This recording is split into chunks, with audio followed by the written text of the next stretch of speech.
احباب ذیوقار، جب سے قادیانیوں کو غیر مسلم اقلیتوں والی لسٹ میں شامل کرنے کی خبروں نے گردش شروع کی ہے، اندرون ملک اور بیرون ملک جتنے بھی عاشقان رسول ہیں وہ بڑی عجیب تشویش کا شکار ہیں۔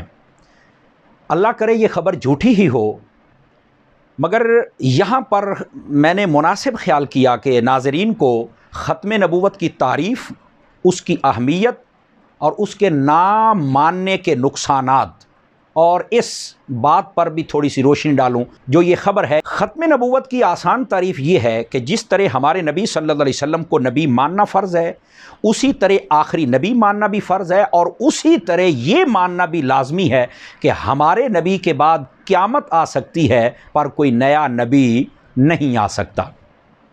اس کی اہمیت کا اندازہ آپ یہاں سے لگائیں کہ رب العالمین نے خود ارشاد فرما دیا وَلَٰكِن رسول اللہ و خاتم النبیین، کہ یہ محمد عربی صلی اللہ علیہ وسلم یہ ہمارے رسول ہیں اور آخری نبی ہیں، یعنی کارخانہ قدرت نے بھی اعلان کر دیا کہ اب نبوت کا دروازہ بند ہو گیا ہے۔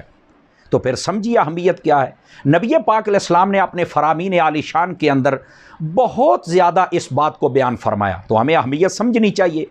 صحابہ کرام علیہم رضوان نے اپنے عمل سے اس بات کو ثابت کیا۔ جتنی جنگیں ہوئیں اس کے اندر 260 کے قریب صحابہ کرام شہید ہوئے، اور جو ختم نبوت کی جنگ یمامہ تھی اس کے اندر 1200 صحابہ کرام شہید ہوئے۔ گویا کہ ان کی شہادتیں آج بھی ہمارے ضمیر کے دروازے پر دستک دے رہی ہیں کہ مسئلہ ختم نبوت کو سمجھنے کی کوشش کرو۔ یہ ہو ہی نہیں سکتا کہ کوئی نیا نبی آئے، لیکن جیسے وہ کہتے اگر آ بھی جائے تو پھر کتاب نہیں ماننی پڑے گی، پھر کتاب نہیں ماننی پڑے گی، پھر ہو سکتا ہے وہ نمازیں نہیں لے کے آ جائے، پھر ہو سکتا ہے کہ وہ کعبہ نیا لے کے آ جائے، وہ احکام نیا لے کے آ جائے، ہو سکتا ہے کہ پھر وہ کہے کہ یہ میرے صحابہ ہیں، یہ میری اہل بیت ہے، یہ بھی نہیں ہے، انہیں بھی مانو۔ تو یہ تو ایک نئی بات شروع، یہ ہو ہی نہیں سکتا۔ لیکن اگر ہو تو خرابیاں یہ ہیں، بس ہمیں تاجدار مدینہ صلی اللہ علیہ وسلم کی تعلیمات بہت ہی پیاری لگتی ہیں، بہت ہی اچھی لگتی ہیں، انہی کے ساتھ ہی ہماری دنیا اور آخرت کامیاب بن سکتی ہے۔ انہی کے دامن کو تھام کے رکھیں گے تو اللہ تعالیٰ بھی راضی ہوگا، کسی اور چیز کی کوئی ضرورت نہیں ہے۔ جہاں تک اس خبر کی بات ہے تو ایک تو اس کا ٹائم غلط ہے۔ دیکھیں، ایک تو رمضان شریف کا مہینہ ہے، یہ توبہ استغفار اور عبادات کا مہینہ ہے۔ دوسری بات یہ ہے کہ کرونا جیسی وبا ہمارے سروں پر موت کے سائے منڈلا رہی ہے۔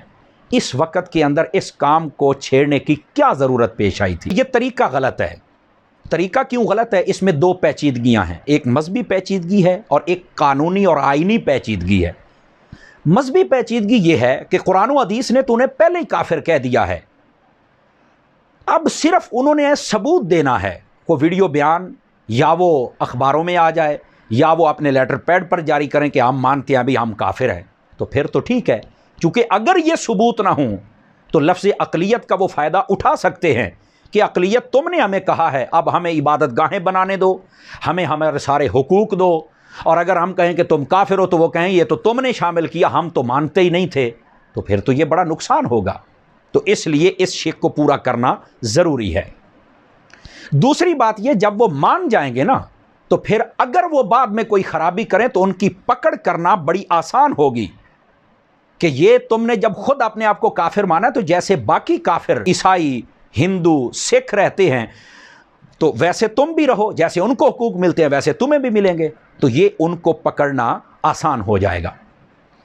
آئینی خرابی یہ ہے کہ وہ تو آئین پاکستان کو مانتے ہی نہیں۔ سب سے پہلے تو ان پر غداری کا مقدمہ چلنا چاہیے کہ تم تو آئین پاکستان کو مانتے ہی نہیں ہو، اور اگر وہ مان لیتے ہیں تو پھر آئین کے دائرے میں رہ کر ان کو سب کچھ دیا جائے، ان کو سر پر سوار نہ کیا جائے، ورنہ اس سے اللہ بھی ناراض ہوگا، اور جو اس کام میں ملوث ہوگا یقین فرمائیے عرش کا مالک بڑا غیرت مند ہے، وہ اپنے حبیب کے بارے میں کبھی بھی کسی کو معافی نہیں عطا فرمائے گا۔ خلاق عالم ہمیں حضور سے سچی محبت کی توفیق عطا فرمائے۔